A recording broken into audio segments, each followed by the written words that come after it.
Hello friends.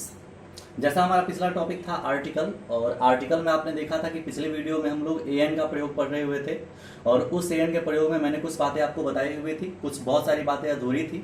आपको N से related आपके मन में बहुत सारे सवाल होंगे, तो उसी सवाल पे को आज हम लोग सॉल्व करने आए हैं, उसी सवाल को हम लोग देखने आए हैं। आपके दिमाग में जो सवाल है उस कंफ्यूजन को हम दूर करेंगे, और ए एन से रिलेटेड हम लोग यहाँ पे बहुत सारी चीज़ों के बारे में जानेंगे।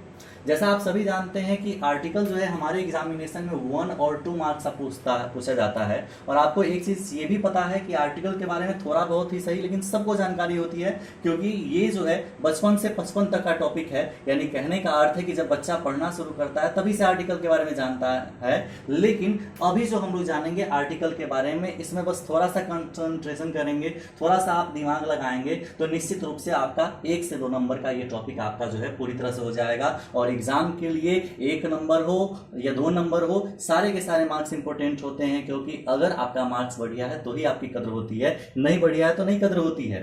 नहीं तो निश्चित रूप से मार्क्स को गेन करने के लिए एक एक नंबर के टॉपिक पे भी हमें ध्यान देना क्या होता है, जरूरी होता है। चलते हम लोग डायरेक्ट टॉपिक में, समय को वेस्ट ना करते हुए। देखिए, आप जानते हैं पिछले क्लास में आप जानते बताया था मैंने आपको कि आर्टिकल जो होता है वह कुल मिलाकर के 3 होता है, ए एन और द होता है, 3 होता है, जिसमें से हम पहले शुरुआत किए थे ए और एन के प्रयोग के बारे में। तो चलिए देखिए ए और एन के बारे में। ए और एन का मतलब तो आप जानते ही होंगे कि एक होता है। कितना होता है? एक मतलब क्या कि जो चीज एक है वहीं पे ना आप एन लगाएंगे। देखिए, जैसा हमारा फर्स्ट रूल कहता भी है कि ए और एन का प्रयोग सिंगुलर काउंटेबल नाउन के पहले अवश्य होता है। इसका मतलब क्या? इसका मतलब ये हुआ कि वैसा नाउन जो काउंटेबल हो, यानी हम जिसको गिन सकते हैं, और काउंटेबल हो लेकिन वह कैसा हो, सिंगुलर हो, यानी कहने का अर्थ है कि एक हो, तभी हम उसके पहले किसका प्रयोग करेंगे? ए और एन का प्रयोग करेंगे। यानी कोई भी नाउन जिसको हम गिन सकते हैं, संख्या उसकी कितनी हो, एक हो, ये साबित हो रहा हो, तो वैसी परिस्थिति हम किसका प्रयोग करेंगे? ए और एन का प्रयोग हम निश्चित रूप से करेंगे। अब देखिए, मैंने आपको पिछले क्लास में बताया था कि ए एन का प्रयोग हम कहां पे करें, कहां पे न करें। तो ये चीज के लिए आपको पिछले वीडियो में जैसे आइडिया आपको मिला ही होगा, या आपके पास खुद का ही आइडिया होगा, लेकिन इस चीज को जान लीजिए कि ए और एन का अगर आपको प्रयोग करना है तो आपको कहने का अर्थ है कि सिर्फ देखना ही नहीं काफी रहेगा, बल्कि आपको उस वर्ड को, जिस वर्ड के पहले एन लगाना है, उस वर्ड को बोलना भी आपको पड़ेगा। क्योंकि ए और एन के प्रयोग में किसी शब्द का रिटन फॉर्म नहीं बल्कि स्पोकन फॉर्म महत्वपूर्ण होता है। इसका अर्थ ये हुआ कि कोई भी वर्ड वो वॉवेल से लिखा हो या कॉन्सोनेंट से लिखा हो, ये मैटर नहीं करता है। मैटर ये करता है कि जब आप उस वर्ड को पढ़ते हैं तो वो जो वर्ड है उसका जब आप उच्चारण करते हैं तो उसका उच्चारण वॉवेल से हो रहा है कि कॉन्सोनेंट से हो रहा है, ये मैटर करता है। वॉवेल अगर कहा जाए इसका मतलब क्या हुआ? स्वर हुआ। स्वर मतलब क्या कि अ से लेके उ तक और ए से लेके अह तक। इंग्लिश में बोला जाता है ए ई आई ओ यू को हम क्या कहते हैं? वॉवेल कहते हैं। और आपको एक चीज पता है कि इसके पहले में क्या लगाना है? एन। कॉन्सोनेंट की बात करें तो हिंदी में इसको कहते हैं व्यंजन।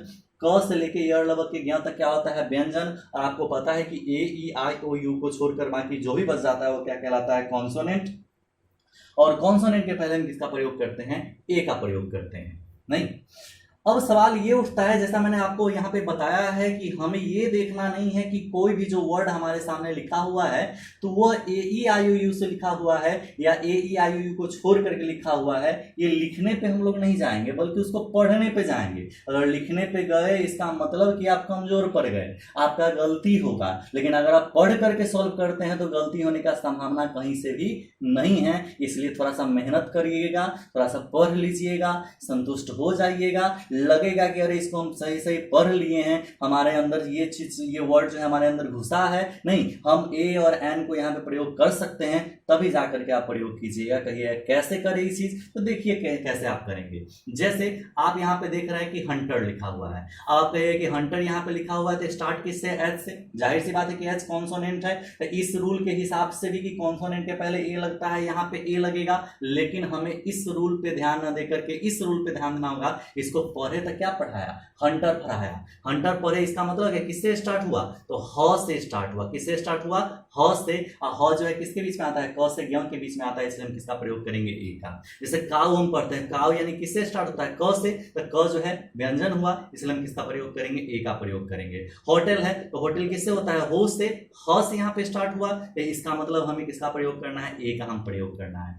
अब यहाँ पे देखिए यूनियन लिखा हुआ है, अगर यूनियन के बारे में कहा जाए तो ये शुरुआत किससे होता है, वॉवेल यानी यू से हो रहा है। वैसे अगर रिटन फॉर्म पे खाली अगर हम ध्यान देते हैं तो हम निश्चित रूप से यहाँ पे एन लगाने का गलती कर सकते हैं, नहीं कर सकते हैं, लेकिन हमको रिटन फॉर्म पे ध्यान देना ही नहीं है, हमको क्या करना है, इसको पढ़ना है। और जब आप पढ़िएगा तो यूनियन है तो इसको आप किससे पढ़िएगा, यू से, यानी य से आप पढ़ते हैं, किससे पढ़ते हैं, य से, इसलिए आप किसका प्रयोग करेंगे, ए का प्रयोग करेंगे। जैसे ये ई डब्ल्यू ई लिखा हुआ है, अगर देखा जाए तो यहाँ पे डायरेक्ट जो न पढ़ेगा सीधे देख करके लिखेगा रिटन फॉर्म को, डायरेक्ट एन लगा देगा, लेकिन अगर आप इसको पढ़िएगा तो ये पढ़ाता है, यू पढ़ाता है। ई डब्ल्यू ई को हम क्या पढ़ते हैं, यू पढ़ते हैं, इसका अर्थ होता है मादा भेर होता है, यानी य से स्टार्ट हुआ, और इसलिए हम इसके पहले किसका प्रयोग करेंगे, ए का प्रयोग करेंगे। क्यों, क्योंकि य क्या है, व्यंजन है, और व्यंजन के पहले हमें ए लगाना है। जैसे वन आइड मैन है तो वन यानी किससे, व से शुरू हुआ, इसलिए हम व्यंजन में आए, इसलिए ए का प्रयोग करेंगे। यूनिक यानी किससे शुरू हुआ, य से शुरू हुआ, हम किसका प्रयोग करेंगे, ए का प्रयोग करेंगे। यानी जाहिर सी बात है कि हम इसको ये नहीं देखेंगे कि ये वॉवेल से लिखा है कि कॉन्सोनेंट से लिखा हुआ है, ये हम नहीं देखेंगे,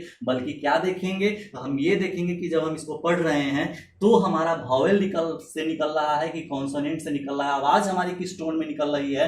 अगर आवाज हमारी स्वर के टोन में है तो एन लगाइए, अगर वॉवेल यानी व्यंजन के टोन में है तो हमें किसका प्रयोग करना है, ए का प्रयोग करना है। ठीक इसके बाद एन में भी वही कंडीशन लागू होता है। जैसे देखिए आउल है तो ओ से स्टार्ट है, तो आप कहिएगा कि एन डायरेक्ट लगा दो, लेकिन अगर पढ़वो करते हैं तो आउल यानी किससे, आउल यानी आ से स्टार्ट होता है, और आप जानते हैं कि आ आता है किसमें, स्वर में आता है, इसलिए आपको किसका प्रयोग करना है, यहाँ पे एन का प्रयोग करना है। जैसे इंपोर्ट यानी किससे शुरू होता है, ई से शुरू होता है, स्वर में आया, हमें किसका प्रयोग करना है, एन का प्रयोग करना है। एमएससी, एमएससी हम किससे स्टार्ट करते हैं, ए से स्टार्ट करते हैं, हम लिखते हैं तो ए से स्टार्ट करते हैं, यानी क्या लगेगा, एन लगेगा। देखिए ये स्टार्ट है किससे, तो कॉन्सोनेंट से स्टार्ट है हम, लेकिन जब हम पढ़े तो ये किससे हुआ, तो ए से हुआ, यानी कहने का अर्थ हम किसका प्रयोग करेंगे, एन का प्रयोग करेंगे। जैसे इसको हावर पढ़ते हैं कि आवर पढ़ते हैं, जाहिर सी बात है आप कहेंगे आवर पढ़ते हैं, आवर पढ़ते हैं, इसका मतलब किससे, आ से हुआ, आ से हुआ, इसका मतलब किसका प्रयोग करेंगे, एन का प्रयोग करेंगे।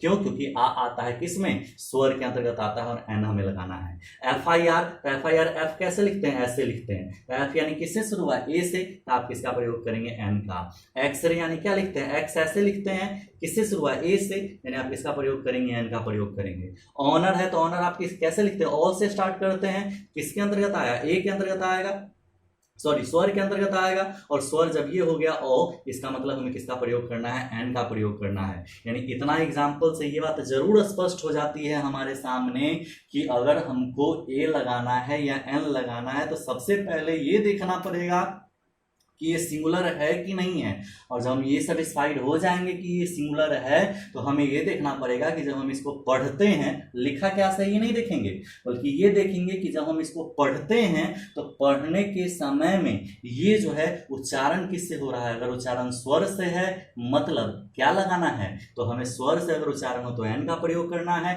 और अगर व्यंजन से उच्चारण हो तो हमें किसका प्रयोग करना है, ए का प्रयोग करना है। इस बात को आप समझ गए होंगे, मुझे जहां तक लगता है। अगर आपको थोड़ा भी प्रॉब्लम हो इस बात को समझने में तो आप कमेंट कर सकते हैं, निश्चित रूप से हम आपको समस्या को वहां पे भी हम सुलझाएंगे। और अब एएन से संबंधित कुछ बात आपको हम बताएंगे, अभी बताएंगे, उसको जरा ध्यान से देखिए, क्योंकि वो भी चीज इसके अलावा इंपॉर्टेंट है, वो जरा ध्यान से देखेंगे आप।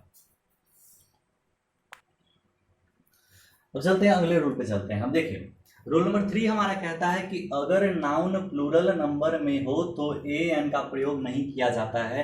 यानी ये कोई रूल नहीं है, बल्कि आपको ये सावधानी है, खतरे की घंटी है, ध्यान रखिएगा इस चीज को। जस्ट मैंने अभी थोड़ी देर पहले ही बताया है कि अगर नाउन प्लूरल नंबर में हो तो ए एन का प्रयोग नहीं किया जाता है। जैसे अगर मैं बात करूं, अगर कैट के बदले में कैट्स कहीं लिखा हुआ है और अगर आप ए एन का प्रयोग करते हैं तो आप यहाँ पे गलती करते हैं। इसलिए अगर प्लूरल नंबर में है, जैसे कैट्स है, अगर बॉयज है, या फिर अगर हम बात करें आवर्स है, तो अगर ये प्लूरल नंबर में चला जा रहा है नाउन हमारा कोई, तो हमें ए एन का प्रयोग नहीं करना है।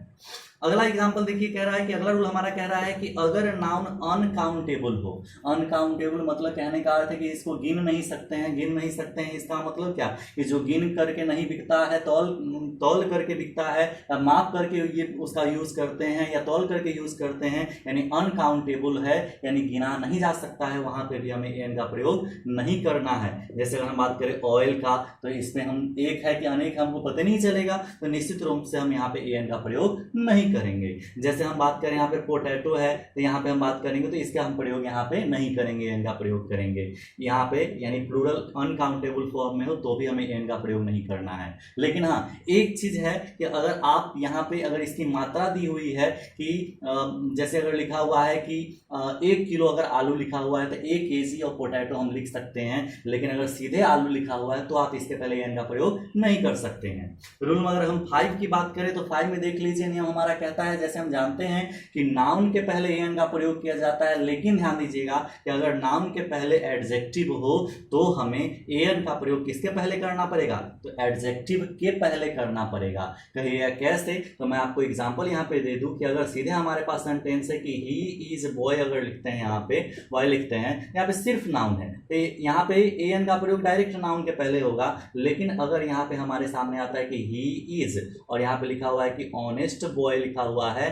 तो इसका मतलब आप देख लीजिए कि इसके पहले एडजेक्टिव आ गया, और जैसे ही एडजेक्टिव आ गया तो अब यहाँ पे एन का प्रयोग न हो करके बल्कि यहाँ पर यानी एच यानी ऑनेस्ट इसके पहले होगा, और ओ से स्टार्ट है इसलिए एन ऑनेस्ट बॉय लिखाएगा।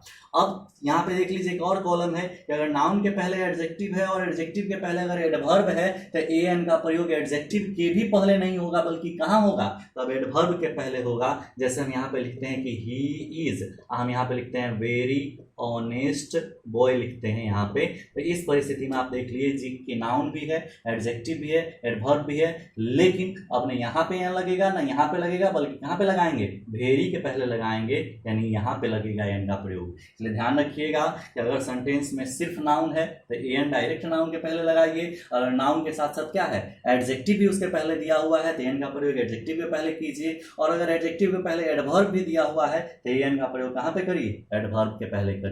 ध्यान रखिएगा इस चीज को। अगला देखिए, एन का प्रयोग अपने से सबसे निकट आने वाले शब्द के उच्चारण के अनुसार किया जाता है। आप इस लाइन को इसी एग्जांपल से समझ सकते हैं, देख लीजिए कैसे। तो नियम कहता है कि अपने से सबसे निकट आने वाले शब्द के उच्चारण के अनुसार किया जाता है। जैसे यहाँ पे बॉय था, बॉय से स्टार्ट था तो ए लगा यहाँ पे, लेकिन अगर यहाँ पे ऑनेस्ट आ गया तो अब इसका उच्चारण ओ में चला गया, तो जरूरी नहीं कि बॉय तो इसमें भी लगा हुआ है, लेकिन इसमें आप देख लीजिए कि ऑनेस्ट आ गया, यानी इसके निकट में कौन है, तो ऑनेस्ट है, तो अब ये इसके हिसाब से चलेगा और इसलिए यहाँ पे एन लगा है। जैसे आप देख लीजिए कि फिर से वेरी आ गया, तो वेरी जब ही आ गया यानी वह में चला गया, इसके नजदीक में ये आ गया, और इसलिए इसके पहले हम इसका प्रयोग करेंगे, ए का प्रयोग करेंगे। इस बात को निश्चित रूप से ध्यान में रखिएगा। एक और चीज याद रखिएगा कि हिंदी के सेंटेंस में अगर हम एक नहीं भी बोलते हैं, जैसे अगर मैं बोलता हूं कि मैं शिक्षक हूं तो भी हमारा सेंटेंस सही है, अगर मैं बोलता हूं कि मैं एक शिक्षक हूं तभी हमारा सेंटेंस सही है, लेकिन जब आप ट्रांसलेट करते हैं इस चीज को ध्यान रखिएगा, ए एन का प्रयोग इतना इंपॉर्टेंट हो जाता है वहां पे कि अगर आप आई एम टीचर बोलते हैं तो आपका सेंटेंस गलत हो जाएगा, बल्कि आपको आई एम अ टीचर बोलना पड़ेगा, तब आपका जाकर के सेंटेंस सही होगा। क्योंकि इंग्लिश में ए एन का प्रयोग जो है निश्चित रूप से नेसेसरी रूप से हमको किया ही जाता है। ये बात दिमाग में रख करके ही चलिएगा कि ए एन इंग्लिश के लिए बहुत ही ज्यादा इंपॉर्टेंट टॉपिक है। इस रूल्स को अगर आप ध्यान में रखेंगे तो निश्चित रूप से आपको ये चीज समझ में आएगा। और इस वीडियो में हम इतना ही आपको बताएंगे, अगले वीडियो में हम लेकर के आएंगे। ये तो हमारा कॉन्सेप्ट हो गया, ये हमारा रूल हो गया कि ए एन का प्रयोग हमें कहां पे करना है, कैसे करना है, ये आपने देखा है। अब मैं अगले वीडियो में लेकर के आऊंगा कि ए एन से रिलेटेड जो है हमारे एग्जामिनेशन में किस तरह के सवाल आते हैं, कैसा क्वेश्चन आता है।